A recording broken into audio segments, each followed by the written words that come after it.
Бүгін ғұлама ғалым Қаныш Сәтбаевтың туған күні. Дара тұлғаның 125 жылдық мерейтойына орай Әбілқас Сағынов атындағы Қарағанды техникалық университетінде Қазақстан 2050 стратегиясын жүзеге асырудағы жастар ғылымының үлесі атты республикалық ғылыми конференция өтті.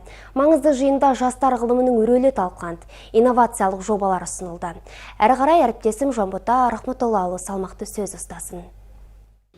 Қазақстан 2050 стратегиясын іске асыру жолында жастар ғылымының рөлі аса маңызды. Бұл межелі міндеттер мен мемлекет қолдауы жас ғалымдардың ғылыми зерттеулеріне жаңаша серпін беруде.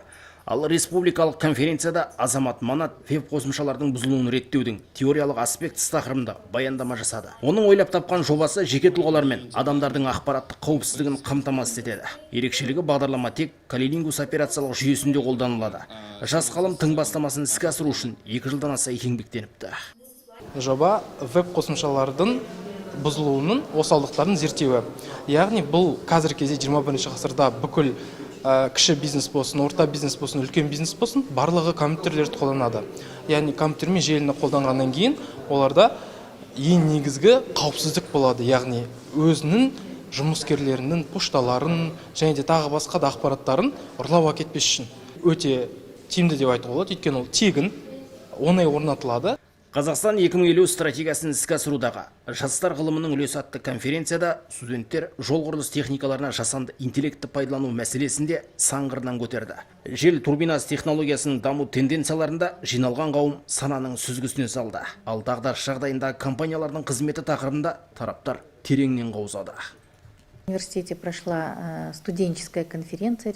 Университетімізде қазақ ғылымының негізін қалаушы тұңғыш академик Қаныш Имантайұлының 125 жылдығына арнап конференция өткіздік. Бір туар ғалымның ісін жалғастыру бағытында біздің оқу ордасының ғалымдары тынымсыз ізденіп едәуір еңбектенуде. Әсіресе жас ғалымдарға мемлекет тарапынан зор қолдау көрсетілуде. Ал еліміздің президенті Қасым-Жомарт Тоқаев біз инженерлер, конструкторлар, жобалаушылар, агрономдар мен бағдарламашылар ұлтына айналу керек деп баса айтқан болатын. Өткен жылы Қарағанды техникалық университетінің ғалымдары 1,4 миллиард теңгеден астам сомаға 80 ғылыми жобаны жүзеге асырды. Маңызды жиында студенттер мен магистранттар игілікті идеялар мен ғылыми тұрғыдағы көзқарастарын қазақ және орыс, ағылшын тілдерінде білдірді. Келелі конференцияға жалпы 817 баяндама ұсынылған. Олардың арасында өзге оқу орындары ғалымдарының 63 ғылыми жұмысы бар. Республикалық конференция шеңберінде баяндаманың тек 9 ғана тыңдалды. Енді бір айдан кейін барлық авторлардың еңбектері жинаққа басылып шығады.